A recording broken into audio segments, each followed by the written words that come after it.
एक 10 साल से लगातार जो दरोगा थे कोर्ट के नज़र में मर चुके थे, उनको हमने 12 बरस के बाद में उनको हमने खोज करके लाया था। तो सवाल काफी सुर्खियों में भी आप आए थे। हाँ, तो ये तो आप लोगों का उसमें मतलब ये कमाल था कि हमको सुर्खियों में आप लोग रखे थे। तो हम तो ये चीज़ है, और दूसरी बात तो है कि उसमें मीडिया भी है कि जो एप्रोप्रिएट मीडिया का जो फोरम है, अब जैसे आप लोग हैं तो आप लोग जो आवाज़ उठाते हैं, या आवाज़ उठाने वाले भी जो हैं चंदन कुमार जैसे पत्रकार भी होने चाहिए। और इसमें हम धन्यवाद देना चाहेंगे खास करके CBN न्यूज़ को, कनेक्टिंग बिहार न्यूज़ को, क्योंकि आपने भी इस चीज़ को काफ़ी प्रमुखता से, आज 10 दिन पहले यह कनेक्टिंग बिहार न्यूज़ पर भी यह न्यूज़ काफ़ी ज़ोर शोर से यह न्यूज़ वायरल हुआ था, बहुत तेज़ी से यह न्यूज़ चला था।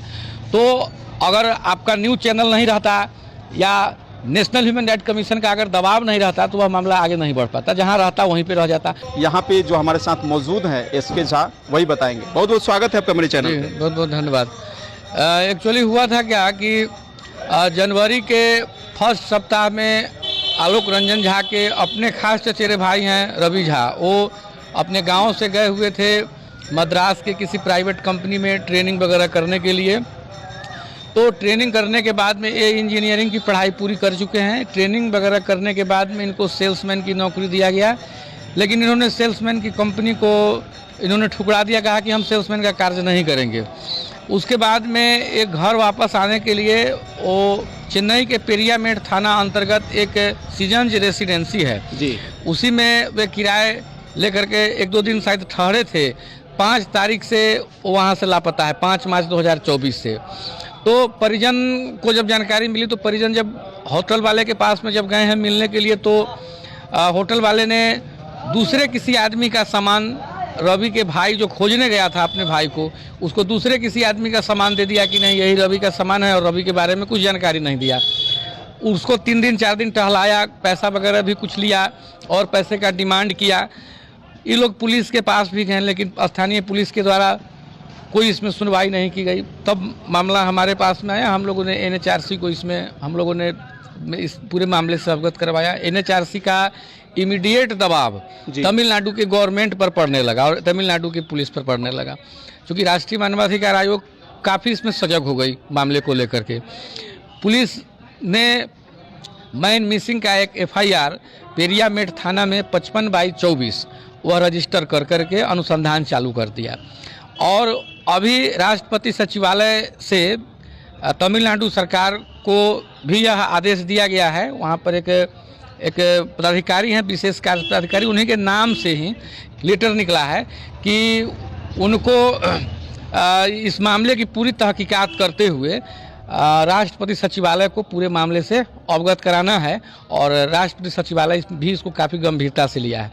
इस मामले की जानकारी तमिलनाडु के गृह सचिव, DGP और उसके बाद में मद्रास हाई कोर्ट और सुप्रीम कोर्ट ऑफ इंडिया, सारे लोगों को हम लोगों ने इसकी पूरी सूचना हम लोगों ने दे दिया है।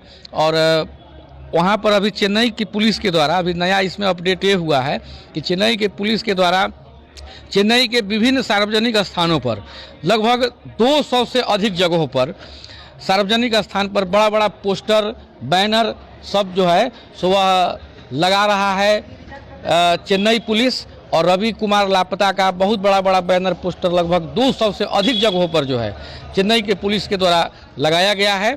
और चेन्नई की पुलिस वहाँ पर जो भी कार्य कर रही है उस पर हमारी काफ़ी निगाह हम है, काफ़ी हम निगाह से उसको हम देख भी रहे हैं।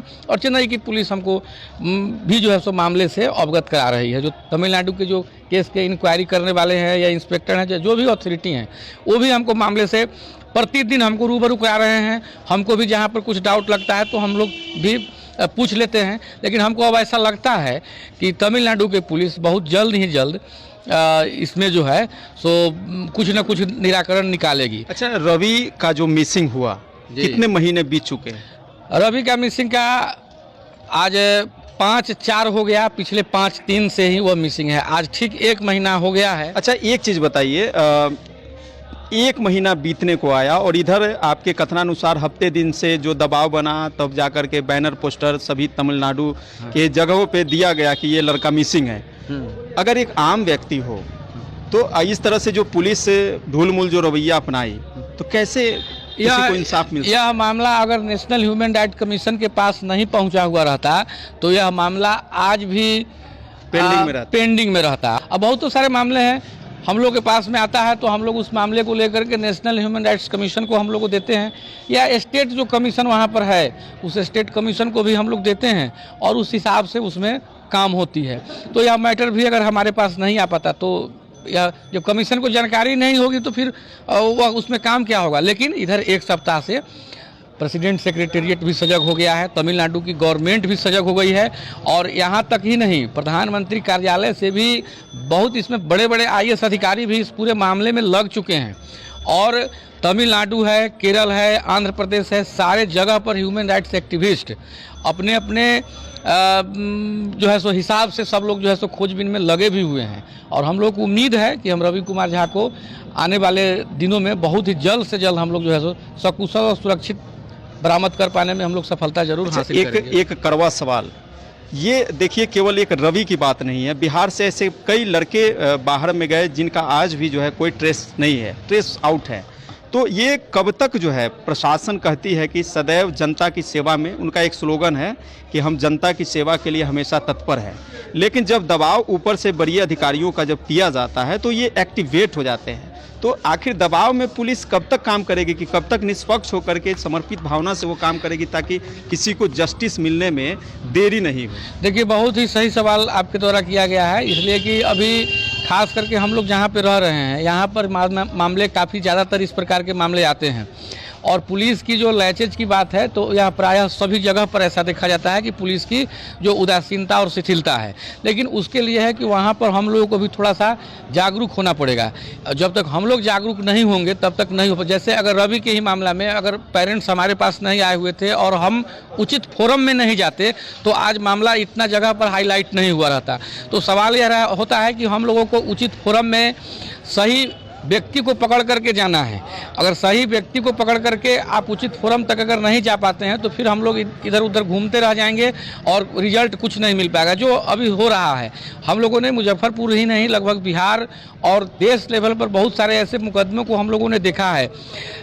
एक मोतिहारी के ही 13 दिन के एक जो चोरी हुआ जो बच्चा था आदापुर थाना अंतर्गत गम्हरिया खुर्द गाँव का, उस बच्चे को हमने 7 माह बाद सुरक्षित बरामद किया था। अच्छा, एक चीज़ अहम सवाल आपसे, क्या लग रहा है कि रवि के मामले में जल्द से जल्द जो है पुलिस त्वरित रूप से इन्वेस्टिगेट करके और खोज पाने में कामयाब हो पाएगी? बिल्कुल कामयाब उसको होना है, नहीं होने का कोई सवाल ही नहीं उठता है। तमिलनाडु की पुलिस को निश्चित रूप से रिजल्ट देना है और हम रिजल्ट लेकर के दिखलाएंगे और आपके चैनल के माध्यम से ही हम लोग दिखलाएंगे। ये भी मेरा वादा है और बहुत बड़ा दावा भी है। रही बात अब आगे ईश्वर कि क्या मर्जी है, क्या होगा, ये तो मैं नहीं जानता हूं, लेकिन जो जिस हिसाब से आज हम चल रहे हैं, आज तक हम इस तरह से उम्मीद जताई जा रही है कि अगर यही चीज़ अगर ज़्यादा नहीं 10 दिन 15 दिन रहा तो हम एक सही रिजल्ट तक हम पहुंच जाएंगे। और उस चीज़ का फिर चैनल का पर जो है फिर आपको ही चलाना है कि भाई रवि कुमार बरामद हो गए। तो उस चीज़ को जैसा लग रहा है अभी कि अभी तक जिस हिसाब से इन्वेस्टिगेशन चल रहा है तो उसमें ऐसा लग रहा है कि अगर ऐसा इन्वेस्टिगेशन 10 दिन 15 दिन अगर चले तो मुझे लग रहा है कि रवि जल्द से जल्द बरामद हो जाएगा, मैंने सुरक्षित भी और सकुशल भी।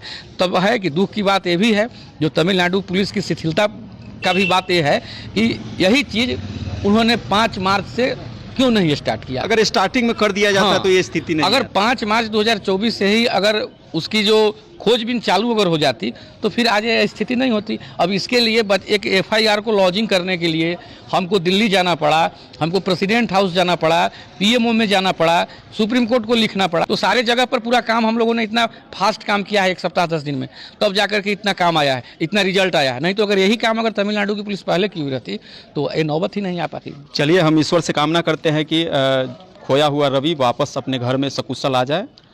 और चलिए, इसके लिए आपको बहुत बहुत धन्यवाद। जी, आपको भी बहुत बहुत धन्यवाद। और हमको पूरा विश्वास है कि आप लोग जिस हिसाब से कनेक्टिंग बिहार न्यूज़ की ओर से जिस तरह से आप लोग मेहनत कर रहे हैं, हमें भी लगता है कि कहीं ना कहीं ये है कि रवि कुमार को आपके चैनल के भी माध्यम से कोई लोग अगर देख रहे होंगे तो निश्चित रूप से हैं कि चैनल को भी सूचित कर सकते हैं, पुलिस को भी सूचित कर सकते हैं, हम लोग को भी सूचित कर सकते हैं।